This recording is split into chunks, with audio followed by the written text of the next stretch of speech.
यह घटना मेरे साथ 1 साल पहले घटी थी।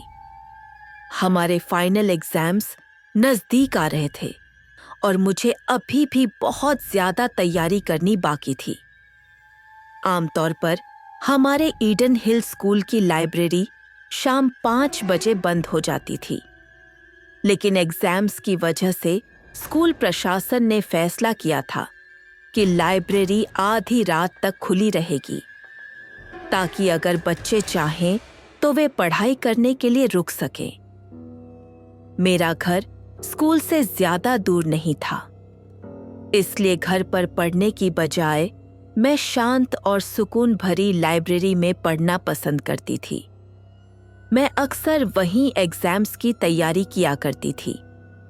उस दिन मैं शाम 6 बजे अपने घर से निकली और जल्द ही लाइब्रेरी पहुंच गई। पढ़ाई में मैं इतनी मगन थी कि मुझे पता ही नहीं चला कि रात के 10 बज चुके थे। मैं पहले कभी लाइब्रेरी में इतनी देर तक नहीं रुकी थी। आमतौर पर मैं 8 बजे तक घर वापस जाने के रास्ते पर होती थी। 8 बजे भी कम से कम कुछ छात्र लाइब्रेरी में होते थे, लेकिन 10 बजे तो पूरी तरह से सन्नाटा था। मेरे पास बस 10 से 15 मिनट का काम बचा था, तो मैंने सोचा कि मैं जल्दी से ये खत्म कर लूं और फिर घर चली जाऊं। मैं पूरी तरह से अपने काम में खोई हुई थी जब अचानक मुझे किसी के लंगड़ाते हुए चलने की आवाज सुनाई दी। मेरा दिल तेजी से धड़कने लगा। मैंने जल्दी से अपनी किताबें समेटी और लाइब्रेरी से बाहर भाग गई। हमारे स्कूल की लाइब्रेरी के बाहर एक बहुत लंबा कॉरिडोर है। उस कॉरिडोर के अंत में जब आप दाईं ओर मुड़ते हैं तो आपको स्कूल का एग्जिट डोर मिलता है। मैं कॉरिडोर से गुजरी और तेजी से एग्जिट की तरफ बढ़ रही थी। तभी मैंने देखा कि कॉरिडोर के अंत में एक औरत खड़ी थी। मुझे नहीं पता था कि वह कौन थी, लेकिन जैसे जैसे मैं करीब आती गई, मैं ज्यादा से ज्यादा असहज महसूस करने लगी। मैं इतनी असहज हो गई कि मैंने पुकारा, "कौन है वहां?" जैसे ही मैंने यह कहा, वह गायब हो गई। कुछ ही सेकंड में मैंने राहत की सांस ली और आगे बढ़ गई। थकान और भूख की वजह से मैं ठीक से चल भी नहीं पा रही थी, लेकिन मैंने देखा कि सड़क अजीब तरह से पूरी तरह खाली थी, जो बेहद अजीब था क्योंकि यह सड़क आमतौर पर बहुत व्यस्त रहती है। रात में भी आप सड़क पर लोगों को चलते हुए देख सकते हैं। घबराहट और डर की वजह से मैं चलते हुए जमीन की ओर देख रही थी। मैं लगभग घर पहुंचने वाली थी जब अचानक मैंने जमीन पर एक परछाई देखी जो मेरी तरफ फैल रही थी। हालांकि मेरे आसपास कोई नहीं था। जब मैंने अपना सिर उठाया तो मैंने देखा कि एक औरत मेरे सामने चल रही थी। मुझे वह बहुत अजीब लगी। ऐसा लग रहा था जैसे वह विकलांग हो और उसे चलने में तकलीफ हो रही हो।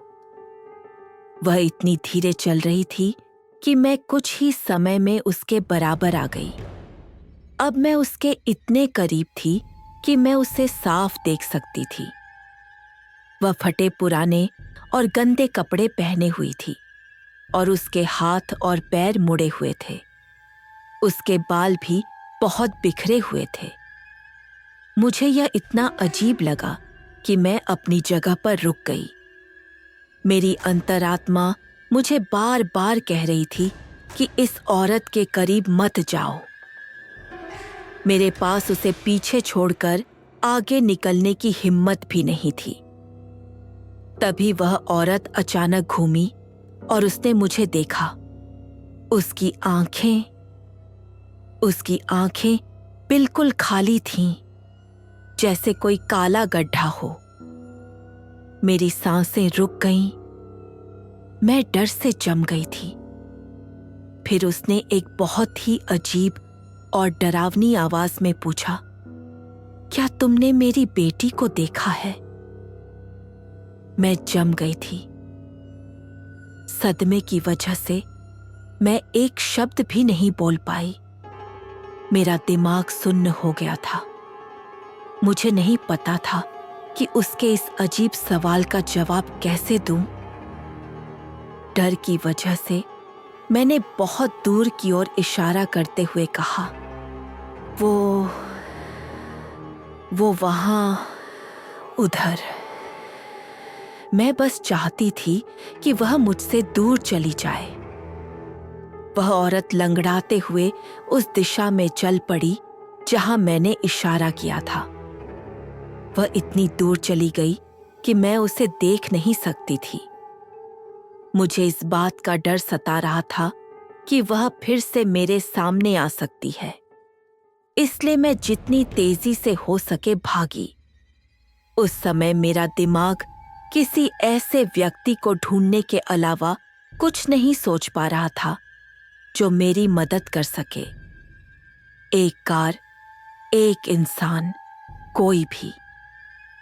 और फिर उसी क्षण मैंने उस औरत को दूर से चिल्लाते हुए सुना, वो यहाँ है।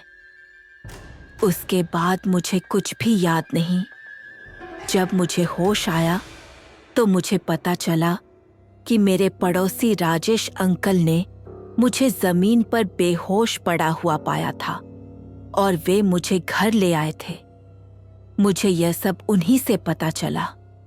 उन्होंने मुझे बताया कि सन 1998 में आगथा नाम की एक 32 साल की औरत थी। उसकी एक 10 साल की बेटी रिया थी जो ईडन हिल स्कूल में पढ़ती थी।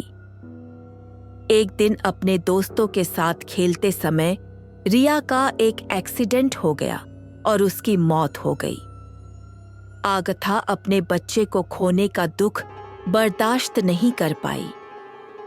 धीरे धीरे वह पागल होती चली गई और कुछ महीनों बाद उसकी भी मौत हो गई।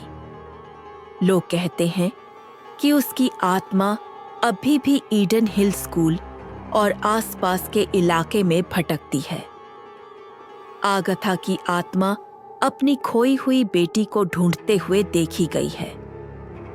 वह आज भी अपनी बेटी रिया के साथ फिर से मिलने की उम्मीद में भटक रही है। उस रात के बाद से मैंने कभी भी लाइब्रेरी में देर तक नहीं रुकी। वह अनुभव मेरे जीवन का सबसे डरावना अनुभव था और मैं उसे कभी नहीं भूल सकती। अगर आपको यह कहानी पसंद आई है तो कृपया लाइक बटन दबाना न भूलें। कमेंट में बताइए कि आपको यह कहानी कैसी लगी और आप आगे किस प्रकार की कहानियाँ सुनना चाहते हैं। यदि आप भविष्य में भी इस तरह की रोचक और दिलचस्प कहानियों का आनंद लेना चाहते हैं तो हमारे चैनल कहानी की दुनिया को सब्सक्राइब करना न भूलें और घंटी का बटन भी दबाएं ताकि आप तक हमारी नई कहानियों की सूचना सबसे पहले पहुंच सके। धन्यवाद।